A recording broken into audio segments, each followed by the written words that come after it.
जय हिंद, नमस्कार। कैसे हैं आप सभी? हम आशा करते हैं कि आप सभी अच्छे होंगे, स्वस्थ होंगे, मस्त होंगे। इस नए क्लास में आप सभी का स्वागत है। तो जैसा कि आप सभी ने थंबनेल पर देख लिया कि हम लोग करने वाले सोशल साइंस यानी सामाजिक विज्ञान का जो आप लोगों का सेंटअप परीक्षा हुआ उसका आंसर की यानी सब्जेक्टिव क्वेश्चंस का आंसर, ठीक है?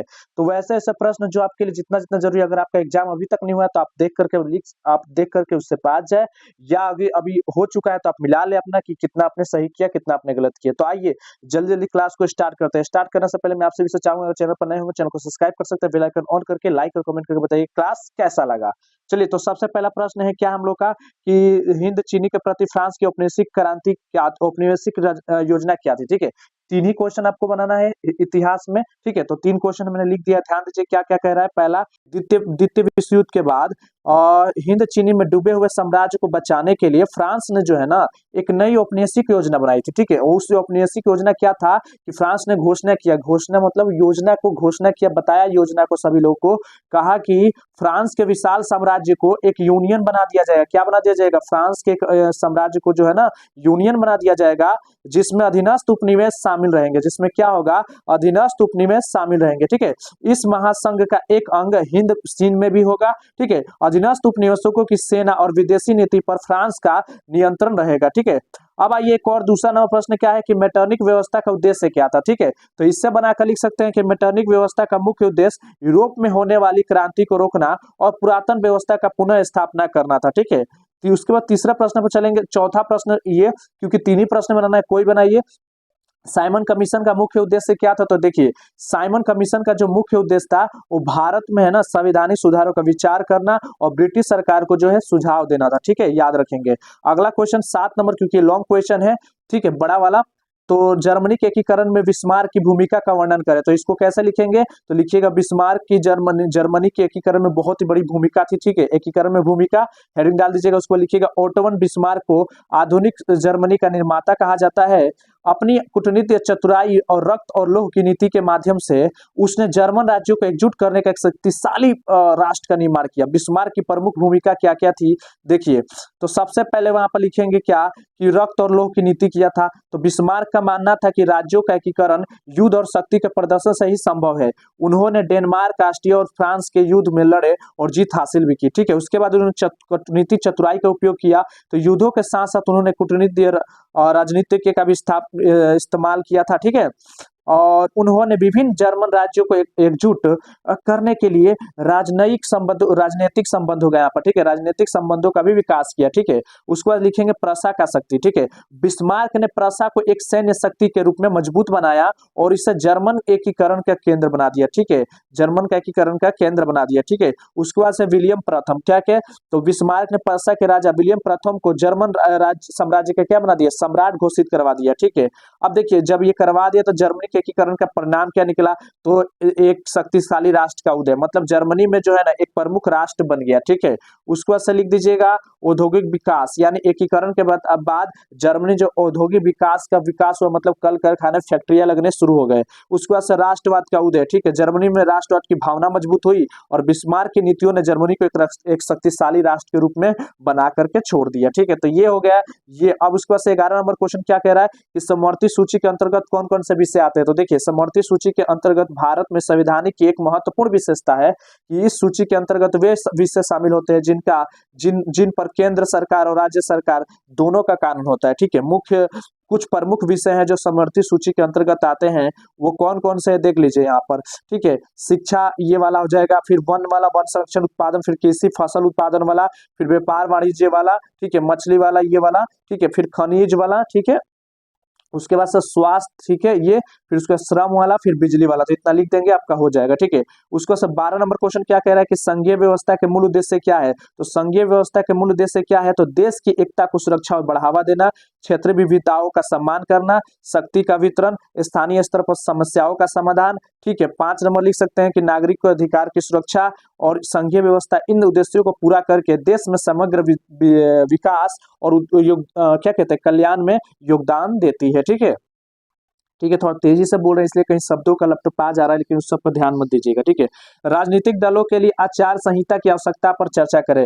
देखिए, राजनीतिक दलों की आचार संहिता पर आवश्यकता पर चर्चा करें, क्वेश्चन नंबर 13 में पूछा गया। तो इसको कैसे लिखेंगे, इसको लिख लीजिएगा कि राजनीतिक दलों के लिए आचार संहिता की आवश्यकता पर चर्चा। ठीक है, उसके बाद लिखिएगा राजनीतिक दलों के लिए आचार संहिता एक ऐसा दस्तावेज है जो चुनाव के दौरान राजनीतिक दलों उम्मीदवारों के लिए आचरण के कुछ नियम निर्धारित करता है। इसका उद्देश्य चुनाव प्रक्रिया को निष्पक्ष, स्वतंत्र और शांतिपूर्ण बनाना होता है। ठीक है, जैसे कि आचार संहिता की आवश्यकता क्या क्या है कि निष्पक्ष चुनाव हो, मतलब आचार संहिता सुनिश्चित करती है कि सभी दलों को समान अवसर मिले और सभी एक दूसरे को जो है अनुचित लाभ ना उठा सके। ठीक है, यह आचार संहिता देखिएगा जब इलेक्शन आता है तो उस समय आचार संहिता लागू होता है।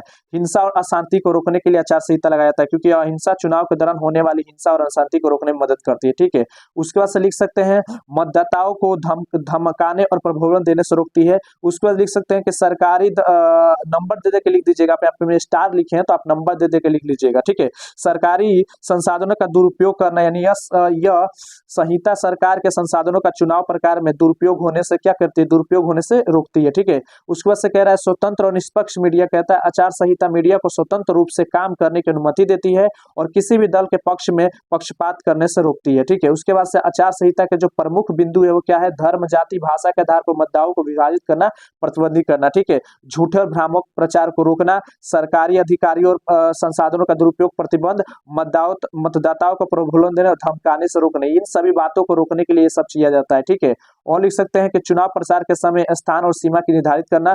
राजनीतिक दलों के लिए आचार संहिता एक महत्वपूर्ण उपकरण है जो देश में क्या करती है, शांति कायम करती है इलेक्शन के समय। ठीक है, 15 नंबर क्वेश्चन देखिए आप लोग से क्या पूछा गया, पूछा गया कि राष्ट्रीय आय की गणना की में आने वाली दो कठिनाइयों की वर्णन करना है। ठीक है, तो राष्ट्रीय आय की गणना में दो कठिनाइयां निम्नलिखित है, आंकड़ों को एकत्र करने में कठिनाई, दोहरी गणना की संभावना, या मूल मापने में कठिनाई, दो इसमें से कोई भी आप लिख लीजिएगा। ठीक है, चलिए उसके बाद 16 नंबर है कि मानव विकास सूचकांक क्या है। तो मानव विकास सूचकांक एसडीआई एक देश के विकास का मापक है।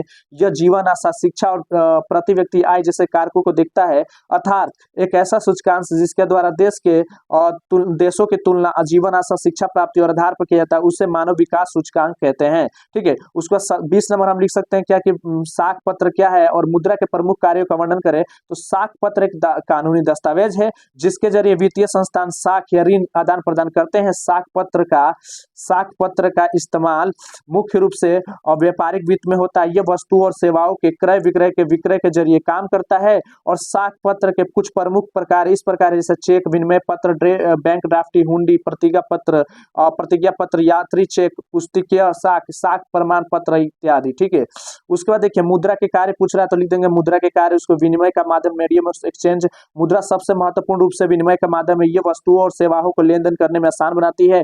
पहले वस्तुओं की विनिमय प्रणाली थी जिनमें दो वस्तुओं का सीधा आदान प्रदान होता था, लेकिन मुद्रा प्रणाली ने इस जटिल प्रक्रिया को क्या कर दिया, आसान बना दिया। ठीक है, उसके बाद से क्या लिखेंगे, दूसरा हेडिंग लीजिएगा मूल्य का मापक। ठीक है, मेजर ऑफ वैल्यू। ठीक है, मुद्रा सभी वस्तुओं और सेवाओं का सामान्य मूलक मापक है। ठीक है, इससे हम किसी भी वस्तु या सेवाओं की कीमत को आसानी से समझ सकते हैं। उसके बाद लिख दीजिएगा अगला हेडिंग के मूल्य का भंडार, स्टोर ऑफ वैल्यू, मतलब मुद्रा को भविष्य में उपयोग के लिए संचित किया जा सकता है। यह धन को सुरक्षित रखने में एक तरीका है। ठीक है, उसके बाद लिख सकते हैं 4 नंबर स्थगित भुगतान का मापक, यानी स्टैंडर्ड ऑफ डिफर्ड पेमेंट। ठीक है, तो इसका क्या लिखेंगे, इसका लिखेंगे मुद्रा का उपयोग भविष्य में होने वाली भुगतानों जैसे कि ऋण के लिए किया जाता है। यह भविष्य के लेन देन के लिए सुनिश्चित करता है। ठीक है, उसके बाद क्या कहा गया है, इन प्रमुख कार्यों के अलावा मुद्रा अन्य कई भूमिका भी निभाती है, जैसे कि राष्ट्रीय आय का वितरण, साख पत्र और आर्थिक गतिविधियों को सुचारू चलाने में मदद करता है। तो ये इतना लिख दीजिएगा, मुद्रा कार्य हो जाएगा। 21 नंबर प्रश्न पूछा है कि हरित क्रांति क्या है। तो लिखिएगा हरित क्रांति का आशय, हरित क्रांति का जो क्रांति का तात्पर्य शिक्षित हो जाएगा। आप शिक्षित और अनशिक्षित कृषि क्षेत्रों में उपज देने वाली किस्मों को आधुनिक कृषि प्रणाली को उगा करके कृषि उपज में जहां तक हो सके अधिक से अधिक बढ़ोतरी करना। अर्थात दूसरे शब्दों में कहा जाए तो शॉर्टकट में कि कृषिगत उत्पादों की तकनीक को सुधारना और कृषि उत्पादन को तीव्र गति से बढ़ाना ही क्या कहलाता है, हरित क्रांति कहलाता है। मतलब कृषि की तकनीक को बढ़ाना और जिससे ज्यादा से ज्यादा खेती हो सके। ठीक है, उसके बाद क्या है कि मृदा निर्माण में सहायक कारक कौन कौन से, तो याद रखिएगा मृदा निर्माण में सहायक कारक निम्नलिखित है। जनक सेल, मृदा का निर्माण मूल सेल से होता है। ठीक है, जलवायु, तापमान, वर्षा, आर्द्रता मृदा निर्माण को प्रभावित करते हैं। ठीक है, उसके बाद से ऊंचावच यानी ढलान की तीव्रता और दिशा मृदा के निर्माण की दर को प्रभावित करते हैं। ठीक है, उसके बाद लिख लीजिएगा वनस्पति, वनस्पति और जीव जंतु, तो पौधे वनस्पति मृदा निर्माण में महत्वपूर्ण भूमिका निभाते हैं। समय, टाइम, मृदा निर्माण एक धीमी प्रक्रिया है और समय के साथ मृदा जो है परतें विकसित होती है, ठीक है। उसका संसाधन नियोजन क्यों आवश्यक है 23 नंबर, तो इसको कैसे लिखेंगे, तो इसको लिख लीजिएगा कि हम जानते हैं कि संसाधन सीमित होते हैं, उन्हें कुशलता से इस्तेमाल करने के लिए नियोजित जरूरी है। इससे बर्बादी कम होती है, विकास बढ़ता है और आने वाली पीढ़ियों के लिए भी संसाधन बचते हैं। जैसे कि अगर कोयला का उपयोग सही ढंग से अभी नहीं किया गया हो तो आने वाले भविष्य में भी जो भावी पीढ़ी है उसको भी कोयला उचित ढंग से नहीं मिल पाएगा, याद रखिएगा, ठीक है। इतना लिख दीजिएगा। उसके बाद 31 नंबर क्वेश्चन क्या कह रहा है, भूकंप के विनाशकारी प्रभाव के बचने के उपाय लिखना है। तो भूकंप के विनाशकारी प्रभाव के बचने के लिए मुख्य उपाय है किसी भी मजबूत मेज या बिस्तर के नीचे छिप जाए और अपने सिर को ढक ले, ठीक है। उसके बाद क्या कह रहा है, 2 नंबर के दरवाजे, खिड़की और ऐसी चीजों को दूर रहे जो गिर सकती है, ठीक है। तीसरा लिख सकते हैं खुले मैदान में चले जाए, वहां रुके रहे, वहां पर कान दबा करके बैठ जाए। और गैस और अगर घर में गैस और बिजली हो तो उसको बंद कर दे, भूकंप रोधी घर का निर्माण करे। बहुत सारी चीजें आप लिख सकते हैं, बहुत सारी चीजें अभी, ठीक है। उसके बाद 32 नंबर क्या है, जीवन रक्षक आकस्मिक प्रबंधन की आवश्यकता क्यों होती है। तो देखिए, आपदा की स्थिति में किए जाने वाले आकस्मिक प्रबंधन को हम लोग क्या कहते हैं, जीवन रक्षक प्रबंधन कहते हैं, ठीक है। यह किसी भी प्रशासन की सफलता की कसौटी होती है, ठीक है। आपदा प्रबंधन की जरूरत इसलिए होती है क्योंकि इससे आपदा के प्रभाव को कम किया जा सकता है और आपातकालीन स्थिति में मदद मिल सकती है। जैसे कि बाढ़ की स्थिति में लोगों को नाव में बैठा कर रबड़ में गुब्बारे में सुरक्षित रखकर सही जगह पर ले जाना, ठीक है। तो ये हो गया आपका, यहाँ तक मैं उम्मीद करता हूँ यहाँ तक आपने देखा। चैनल को सब्सक्राइब कर सकते हैं, बेल आइकन ऑन कर लीजिएगा और लाइक कमेंट करके बताइए क्लास आपको